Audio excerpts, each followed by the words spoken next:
کہ وہ میں نہیں سمجھتا کہ ایسی کوئی امبیزلمنٹ الیکشن میں ہو سکے بہت وائٹل قسم کی کہ جو کسی کی نظروں سے چھپ سکے.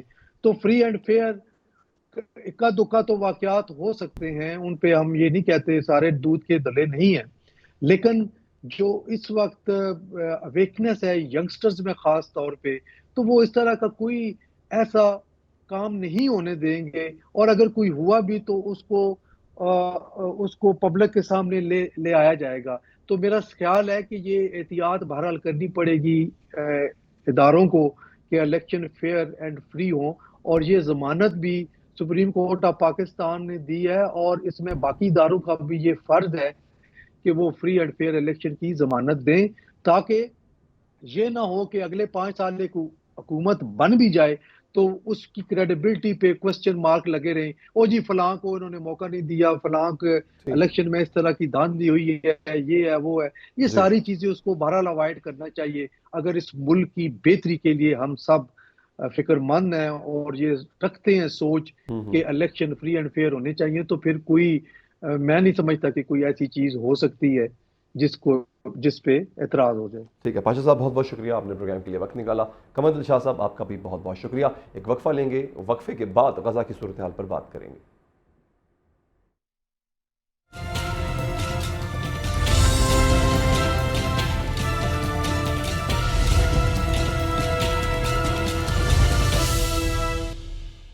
ناظرین، غزہ والوں پر ایک مصیبت ختم ہوئی ہے تو دوسری مصیبت ان کے سر پہ آن پڑی ہے. اللہ اللہ کر کے کچھ دیر کا وقفہ آیا، اس وقفے کے دوران ہم نے دیکھا کہ بمباری رکی ہے، لوگوں کا شہید ہونا جو ہے وہ اس کا سلسلہ رکا ہے، لیکن اب ایک نیا عذاب ہے جو کہ غزہ کے باسیوں پر آن پڑا ہے.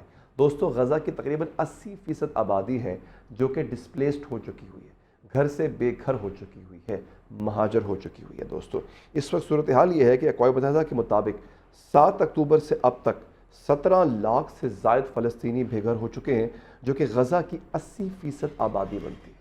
اب اس رپورٹ میں بتایا گیا ہے کہ 10 لاکھ سے زائد فلسطینی 156 پناہ گزین مراکز میں رہائش پذیر ہیں. اس سے ہوگا کیا؟ اس سے ایک نیا ہیومینیٹیرین کرائسس جنم لے گا. ناظرین، جب اس طرح سے ڈسپلیسمنٹ ہوتی ہے تو اس کے بہت سے اثرات ہوتے ہیں جو کہ بہت دور تک جاتے ہیں. اچھا، اب اس کے ساتھ ساتھ ناظرین، امریکی اخبار ہے نیو یارک ٹائمز، اس نے رپورٹ کیا کہ غزہ میں 15,000 فلسطینیوں کی شہادت کو تاریخ کا تیز ترین قتل عام قرار دیا گیا ہے، اور اس نے انکشاف کیا کہ اسرائیلی فوج کے ہاتھوں 48 دن میں شہید فلسطینیوں کی تعداد امریکا کی 20 سالہ افغان جنگ سے زیادہ. اخبار نے لکھا ہے کہ اسرائیل نے 7 ہفتے کے فضائی حملوں میں عراق جنگ کے پہلے 1 سال سے دگنی تعداد میں شہریوں کا قتل کیا. غزہ میں 48 دن میں شہریوں کی شہادتیں 2 سال کی یوکرین جنگ سے بھی زیادہ. افسوس کی بات یہاں پر ناظرین یہ ہے کہ کوئی روکنے والا نہیں، کوئی اس بدماش کو لگام ڈالنے والا نہیں. ناظرین، وہاں پہ جو تباہی کی صورتحال ہے، وہاں پہ جو کیمپس کی صورتحال ہے، میں آپ کو وہ دکھاتا ہوں. تو ناظرین، صورتحال اس وقت یہ ہے کہ وہاں پہ جو تباہی ہے اور اس کی جو ایک میگنیچیوڈ ہے وہ اتنا زیادہ ہے کہ اب تک اس کا شمار نہیں ہو سکا. کتنے لوگ شہید ہوئے؟ یہ تو وہ لوگ ہیں جو براہ راست بمباری سے شہید ہوئے. وہ لوگ جو ابھی بھی ملبے تلے دبے ہیں، ان کا ابھی تک کوئی سراغ نہیں. وہ لوگ جو گم ہو گئے ہیں، بچھڑ گئے ہیں، ان کے بارے میں ابھی کوئی پتہ نہیں ہے. جو گرفتار ہوئے ہیں ان کے حوالے سے کچھ معلوم نہیں ہے. ناظرین، تو قیدیوں کا جو تبادلہ ہے اس کے اعداد و شمار کیا ہے، آئیے میں آپ کو وہ بھی سنواتا ہوں. اچھا ناظرین، غزہ پر 48 روز تک اسرائیل کی بارود گردی کے بعد ہونے والی 4 روزہ جنگ بندی کا آج آخری دن ہے. اب ہوگا کیا؟ کل سے دوبارہ سے وہی وحشت ناک صورتحال شروع ہو جائے گی. ناظرین، عرب میڈیا کے مطابق ابھی تک مجموعی طور پر 125 قیدیوں کو رہائی مل چکی ہے. حماس کی جانب سے 3 گروپوں میں 39 اسرائیلی شہریوں کو رہا کیا گیا، جبکہ اسرائیل نے 3 گروپوں میں 117 فلسطینی قیدیوں کو چھوڑا. ایک روز پہلے حماس نے 14 یرغمالیوں کو رہا کیا، جن میں 11 اسرائیلی شہری اور 3 افراد کا تعلق دیگر ممالک سے تھا. اسرائیل نے حماس کے اس اقدام کے جواب میں 39 فلسطینی قیدیوں کی رہائی کی تصدیق کی.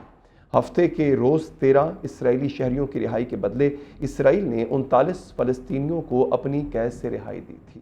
اسی طرح حماس نے جمعے کو جو 14 یرغمالی رہا کیے، ان میں سے اسرائیل کے 13، تھائی لینڈ کے 10 اور فلپین کا 1 شہری شامل تھا۔ ادھر ایک طرف جہاں حماس اور اسرائیل نے جنگ بندی میں توسیع کا عندیہ دیا، وہاں ناظرین دوسری جانب ایک اور بھی کام ہوا ہے کہ اسرائیلی وزیر اعظم بنجامن نیتن یاہو نے عارضی جنگ بندی کے بعد غزہ پر پوری طاقت سے حملوں کی دھمکی دی، جو پہلی بار نہیں ہے، تو پہلے بھی یہ کر چکے ہیں، اور ان کے عزائم میں یہ بات شامل ہے کہ یہ صرف حماس سے لڑنا نہیں چاہتے بلکہ یہ غزہ پر، پوری غزہ کی پٹی پر قبضہ کرنا چاہتے ہیں۔ ناظرین ادھر ایلان مسک کا یوٹرن، ایلان مسک جو ٹویٹر اور ایکس کا مالک ہے، انٹرنیٹ کی فراہمی سے وہ ہٹ گیا ہے۔ ناظرین ایلان مسک نے بھی نیتن یاہو سرکار کے سامنے گھٹنے ٹیک دیے۔ انہوں نے تل ابیب کا دورہ کیا، اسرائیل کے ساتھ سیٹلائٹ انٹرنیٹ معاہدے پر اتفاق کیا۔ اسرائیلی وزیر مواصلات شلومو کرہی نے اعلان کیا کہ Starlink satellite internet system Israel کی وزارت مواصلات کی منظوری کے بغیر غزہ میں نہیں چلایا جائے گا۔ اس سے پہلے اسرائیل کی جانب سے غزہ میں انٹرنیٹ معطل کرنے کے بعد ایلان مسک نے ایکس سے اپنے بیان میں اعلان کیا تھا کہ Starlink satellite internet system company Gaza کی پٹی میں معروف بین الاقوامی امدادی تنظیموں کو کنیکشن کی خدمات فراہم کرے گی۔ اچھا ناظرین، اب ایک اور صورتحال ہے، جیسا کہ میں نے عرض کیا کہ وہاں پہ ہیومینیٹیرین کرائسس ہے، وہاں پہ ڈاکٹرز کی بہت ضرورت ہے۔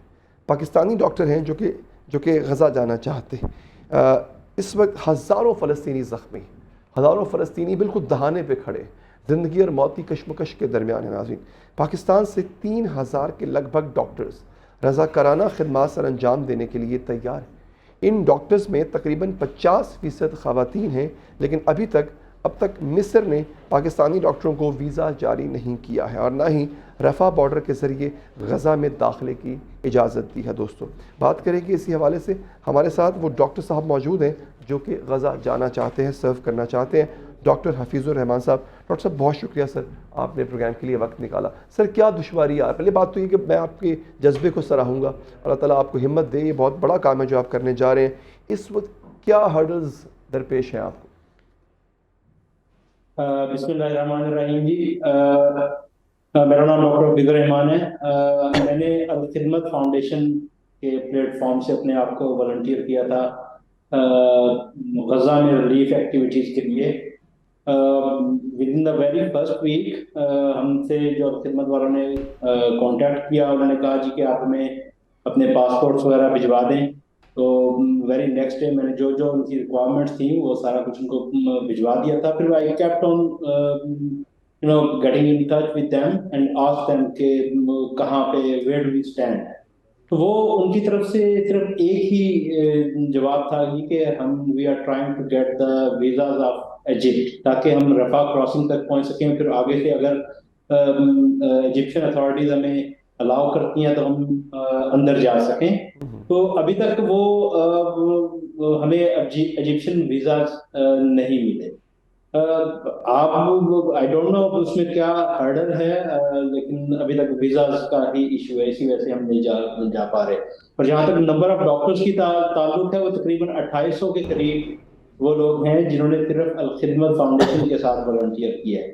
اور آپ سن کے حیران ہوں گے کہ 2800 ڈاکٹرز میں سے 50% ڈاکٹرز جو ہیں وہ فیمیل ڈاکٹرز ہیں جنہوں نے اپنے آپ کو والنٹیئر کیا ہے، despite of knowing all the horror and all the hostile environment, they still volunteer them to serve in Gaza.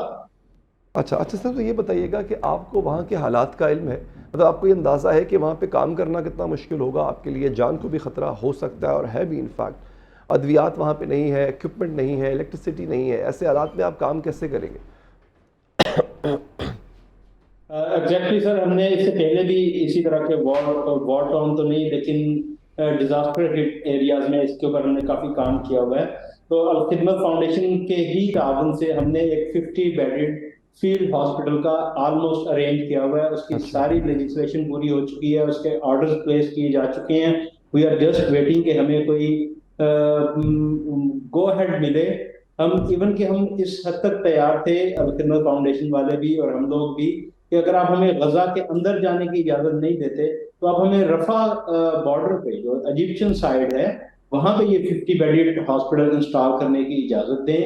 ہمارے پاس ہیومن ریسورسز کی کمی نہیں ہے, ہمارے پاس ایکوپمنٹس کی کمی نہیں ہے, اور وہ جو 50 بیڈڈ فیلڈ ہاسپٹل ہے اس کے اندر پرپزلی بلڈ, ہم نے خود ڈیزائن کیا اس کو, اور اس کے اندر ہم نے 3 آپریشن تھیٹرز رکھے, اس کے اندر گائنی آپس کی سروسز رکھی, اس کے اندر پلاسٹک سرجری کی سروسز رکھی, اور ڈیفینیٹلی آرتھوپیڈکس اینڈ ٹراما تو اس کا ہے ہی ایک مین اس کا کردار ہے.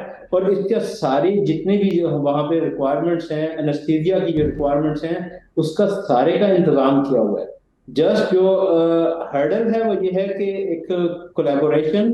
Basically what we are looking for is medical corridor, جیسے وہ کہتے ہیں نا کہ ہیومن کوریڈور ایک کھلنا چاہیے تاکہ لوگوں کی مزریز میں تھوڑی سی ہم کمی کر سکیں. آئی نیم اٹ میڈیکل کوریڈور. آپ دیکھیے وہاں پہ جتنے مین ہاسپٹل ہیں سارے تباہ ہو چکے ہیں, اور اس حد تک تباہ ہو چکے ہیں کہ ان کو فنکشنل کرتے کرتے بھی شاید کئی سال لگیں گے. تو ہم اس ہاسپٹل انوائرمنٹ میں بہت بہت شکریہ آپ نے اپنے بیان کے لیے وقت نکالا. یہاں پر ایک وقفہ لیں گے ناظرین, وقفے کے بعد کچھ مزید گفتگو کریں گے.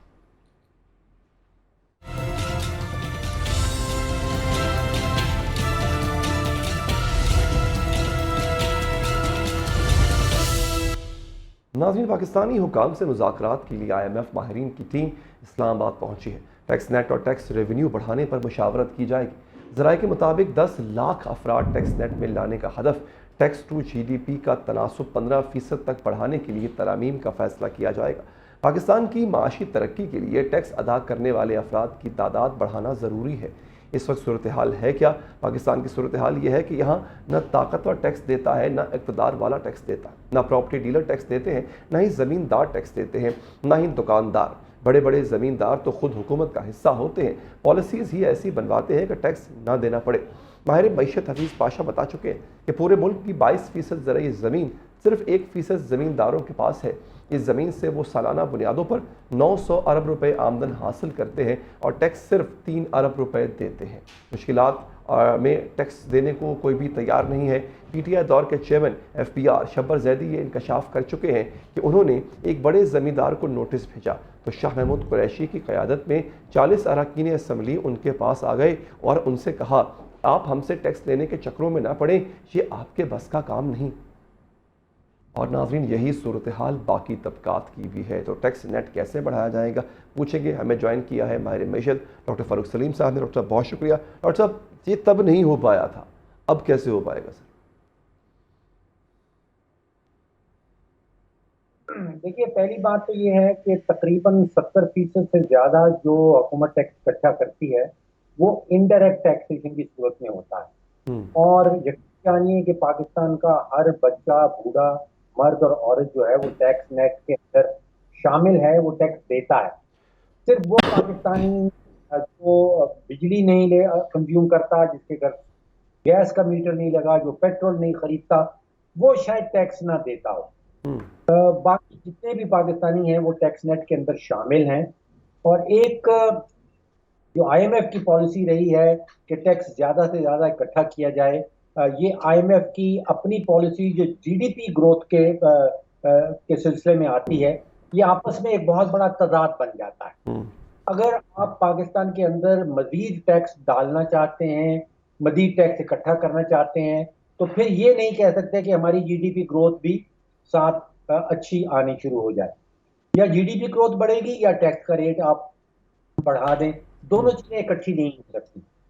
دوسری بات یہ کہ تیسری بات یہ کہ ٹیکس جو اکٹھا کر رہی ہے حکومت, وہ اگر پچھلے 12 سال میں آپ دیکھیں تو 12 سال پہلے کا جو بجٹ ہے اس میں لگ بھگ 1500 ارب کا ٹیکس کا ہدف رکھا گیا تھا, اور جو اس سال کا بجٹ ہے اس میں جو ٹیکس کا ہدف ہے وہ 9400 ارب کا ہے. تو آپ دیکھیے کہ 12 سالوں میں ٹیکس کی جو کلیکشن ہے, جو ٹیکس آپ نے اور میں نے دیا ہے, وہ بہت ہی تیزی سے بڑھا ہے. وہ 1500 سے کہیں 9400 ارب پہ پہنچ گیا ہے. پرابلم ٹیکس نہیں ہے. پاکستان کا جو اصل پرابلم ہے وہ حکومتی اخراجات ہیں. وہی جو 12 سال کا پیریڈ میں نے آپ کے سامنے رکھا, 12 سال پہلے جو حکومتی اخراجات تھے وہ کوئی 2500 ارب کے تھے, اور اس بجٹ میں ہمیں بتایا گیا ہے کہ وہ 14,500 ارب پہ پہنچ گئے ہیں. تو یہ معاملہ کہ پاکستان میں ٹیکس زیادہ اکٹھا کرنا ہے، پاکستان کا ٹیکس نیٹ جو ہے وہ ہمیں بڑھانا ہے، یہ نعرے جو ہیں اب یقین کیجئے کہ 13 صدور آ چکے ہیں. پہلا صدر بھی یہی کہتا تھا اور عارف الوی صاحب کا زمانہ آ گیا، اسی طرح کوئی 23 یا 24 وزرائے اعظم آئے ہیں اور میں نے ہر وزیر اعظم کو یہی کہتے سنا ہے کہ ٹیکس نیٹ بڑھانا ہے، ٹیکس کی کلیکشن بڑھانی ہے. کلیکشن تو بڑھ رہی ہے لیکن نیٹ نہیں بڑھ پا رہی، کیونکہ ٹیکس نیٹ یہی ہے جہاں تک ہم پہنچ گئے ہیں. اس میں آپ اضافہ کر لیں گے تو 2-3-4% لیں گے، اس سے زیادہ اضافہ ممکن نہیں ہے. اصل مسئلہ حکومتی اخراجات. اچھا سر دیکھیں اب پرابلم کیا ہے، یہ کہتے ہیں آئی ایم ایف ہمیں یہ کہہ رہے ہیں، کیا یہ ٹارگٹ ٹیکس نیٹ کو بڑھانے کا بھی آئی ایم ایف دیتا ہے؟ کیونکہ آپ کہہ رہے ہیں کہ مسئلہ حکومتی اخراجات ہے، بات ہے ریونیو کریٹ کرنے کی، وہ بچت کر کے بھی ہو سکتا ہے، وہ ٹیکس بڑھا کے بھی ہو سکتا ہے. دیکھیے جیسے میں نے شروع میں کہا کہ اگر آپ پاکستان کے اوپر یا پاکستانیوں کے اوپر اضافی ٹیکسز ڈالنا چاہتے ہیں تاکہ حکومت وہ اضافی ٹیکسز وصول کرنے کے بعد ان کو پی آئی اے میں دبو دے، ان کو پاکستان ریلویز میں دبو دے، ان کو پاکستان اسٹیل میں دبو دے، تو ہم کر کیا رہے ہیں کہ جو ایفیشینٹ سیکٹر ہے، جو ہمارا پرائیویٹ سیکٹر ہے، جو کام کر رہا ہے اور اس کے بعد ٹیکس دے رہا ہے، اس کے ٹیکسز کی وصولی کے بعد جو انفیشینٹ سیکٹر ہے، جو نقصان دے رہا ہے، ہم ایفیشینٹ سیکٹر سے پیسہ اٹھا کے اور ان ایفیشینٹ سیکٹر میں ڈبوئی چلے جا رہے ہیں، اور ایسا پچھلے کئی سالوں سے چل رہا ہے. تو فوکس کرنا ہوگا کہ حکومتی اخراجات کو کس طرح کم کیا جائے، فوکس کرنا ہوگا کہ حکومتی نقصانات کو کس طرح کم کیا جائے. ہمارا جو اولین فوکس رہتا ہے کہ ٹیکس کو کس طرح بڑھایا جائے. اس نے پاکستان کو اور پاکستان کی معیشت کو بڑا نقصان پہنچایا. ٹھیک ہے. اچھا سر اب مجھے یہ بتائیے گا کہ کہیں ہم یہ تو نہیں دیکھ رہے کہ آلریڈی جو طبقہ ٹیکس دے رہا ہے، جس کو ہم تنخواہ دار طبقہ کہتے ہیں، اسی پر ٹیکس کا بوجھ بڑھا دیا جائے گا؟ جی اب آپ بات کر رہے ہیں کہ ٹیکس کی کلیکشن کے اندر جو اصلاحات کی ضرورت ہے، اس میں کوئی شک نہیں، کیونکہ ابھی یہ ہو رہا ہے کہ تقریباً 70 سے 80% جو بوجھ ہے ٹیکس کا، وہ پاکستان کی غریب ترین جو عوام ہے، غریب ترین جو خاندان ہے، ان کے اوپر ڈال دیا جاتا ہے. اور ہمارے ہاں یہ ہے کہ جیسے جیسے آپ کی آمدن کم ہوتی جاتی ہے، آپ کے اوپر ٹیکس کا بوجھ جو ہے وہ بڑھتا چلا جاتا ہے. ہونا یہ چاہیے کہ جیسے جیسے آمدن آپ کی بڑھے، اسی لحاظ سے آپ کے اوپر ٹیکس کا بوجھ بھی بڑھتا جانا چاہیے. ہمارے یہاں ایگزیکٹ الٹ چل رہا ہے. تو وہ جو آپ کو ہمارے بچپن میں کہانی سنائی جاتی تھی رابن ہوڈ کی، کہ رابن ہوڈ وہ امیروں سے پیسے لوٹ کے غریبوں میں بانٹا کرتا تھا. تو یہاں حکومت پاکستان جو ہے وہ ایک ریورس رابن ہوڈ کر رہی ہے. وہ غریبوں کے اوپر بوجھ ڈالتی چلی جاتی ہے، غریبوں سے ٹیکس وصول کرتی چلی جاتی ہے، اور جو عمرہ ہیں ان کی جیب اور مزید بڑھتی چلی جاتی ہے. بالکل صحیح، بالکل صحیح. ڈاکٹر صاحب بہت شکریہ آپ کا پروگرام سے اب تک کے لیے اتنا ہی. ناظرین مجھے دیجیے اجازت. اللہ نگہبان.